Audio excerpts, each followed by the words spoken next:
In the year 1727, after a short visit to French Guiana, Portuguese Lieutenant Colonel Francisco de Melo Palheta arrived in Brazil. Along with his regular rations and accoutrements, he had something very special in tow. You guessed it. Palheta had brought with him green coffee tree seeds. The story goes that Palheta had seduced the Guianese governor's wife and persuaded her to help him acquire the coveted coffee seeds. Interestingly enough, this is a trope that we've seen multiple times throughout coffee history. But nonetheless, Palheta acquired the seeds, smuggled them across the border, and brought them into the great nation of Brazil. And thus, Brazilian coffee was born. In the beginning, Brazilian coffee was mainly consumed by European colonists locally. However, as demand grew in both Europe and the United States of America, exports began to skyrocket. This booming demand led to 1802 becoming a very pivotal year for coffee exports from Brazil. And by 1820, Brazil was producing 30% of the world's coffee supply. And to this day, Brazil still produces around 30% of the entire world's coffee. Here are some more interesting facts about Brazil that may shock you. 80% of the coffee from Brazil is Arabica. They don't play around with low-quality stuff. They use the fine Arabica varieties 80% of the time. Brazil is also friendly to small craft farmers. 71% of coffee farms in Brazil cover less than 25 acres. So it's a great place to be if you're a smaller farmer. Brazil is also the world's second largest consumer of coffee, behind the United States of America. And some experts say that they could even surpass the USA consistently year after year as the largest consumer of coffee, as they've done briefly in the past before.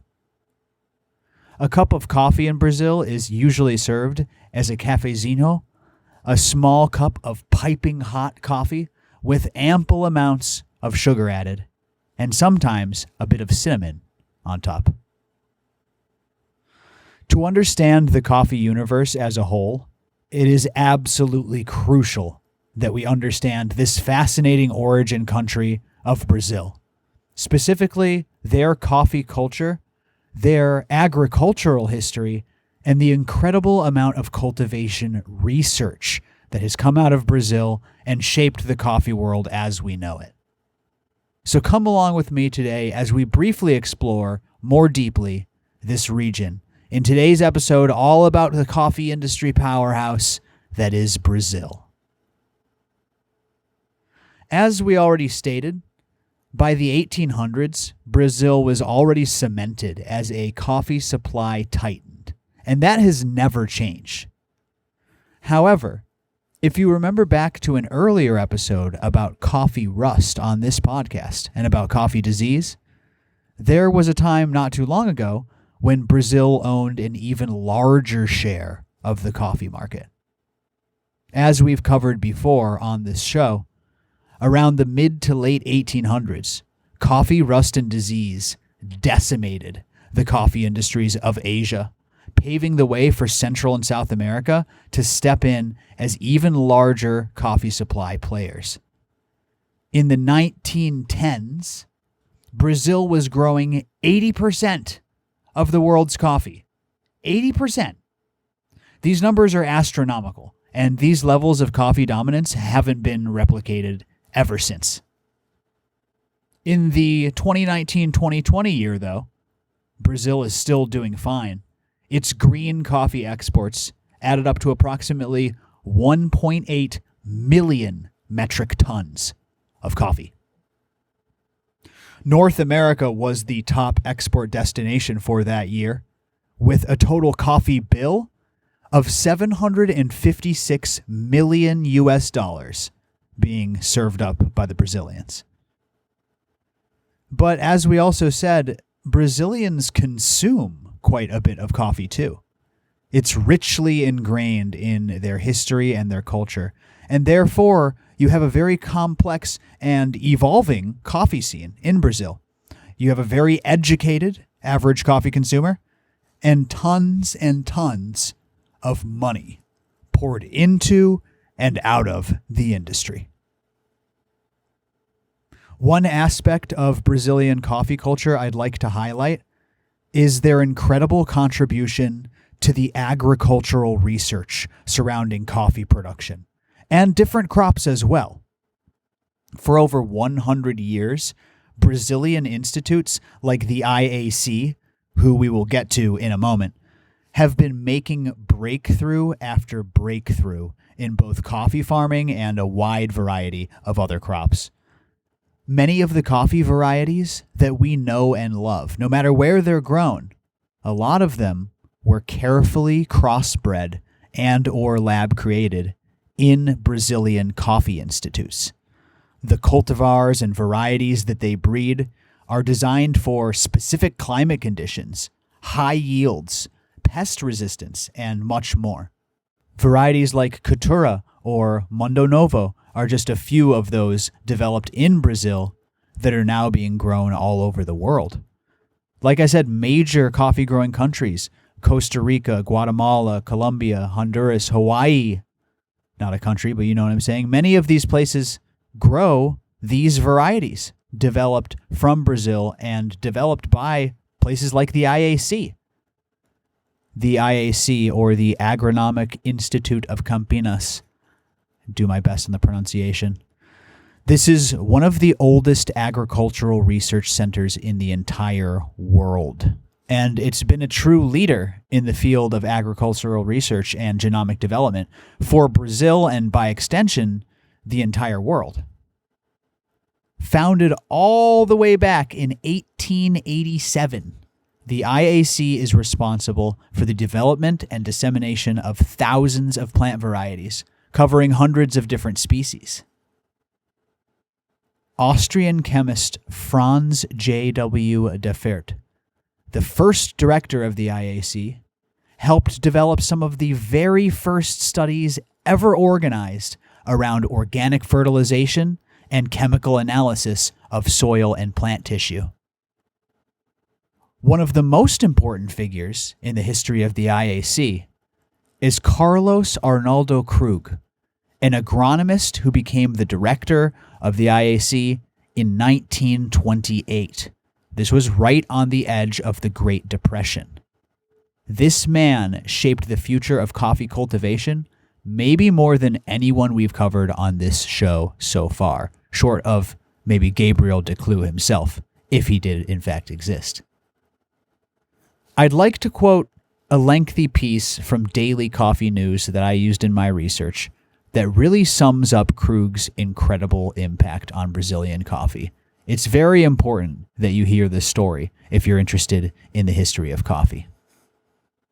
Quote, as economic shocks of the financial crisis reverberated throughout Brazil, many large coffee farming operations went bankrupt.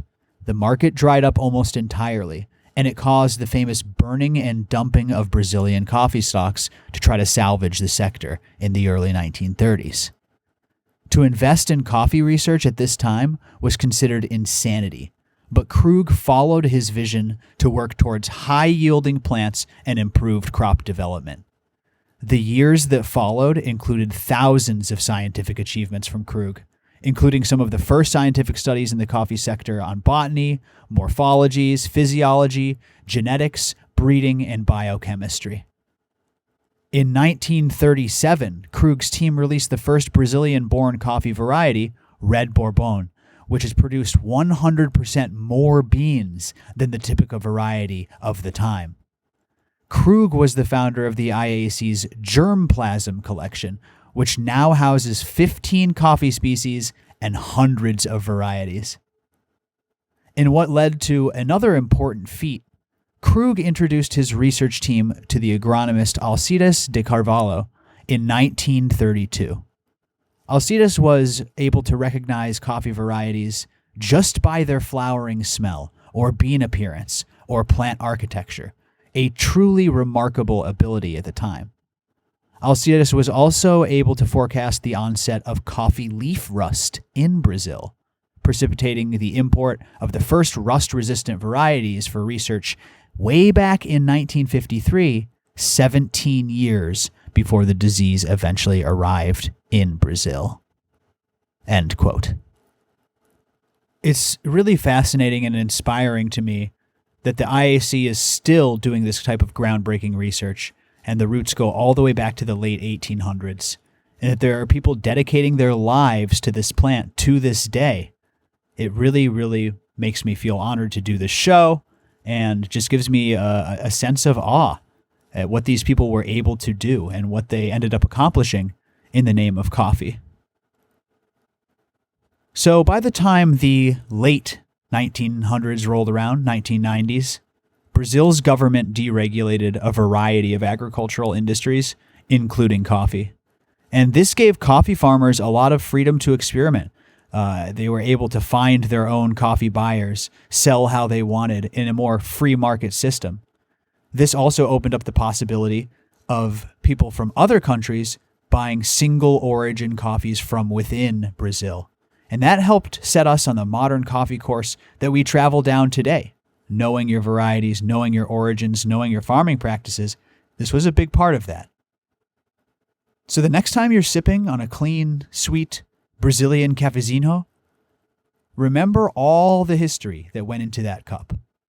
From Colonel Palheita's scandalous adventures hundreds of years ago, all the way up to the coffee cultivation breakthroughs of the 20th and 21st centuries, still continuing to this day in the name of coffee and in the great nation of Brazil.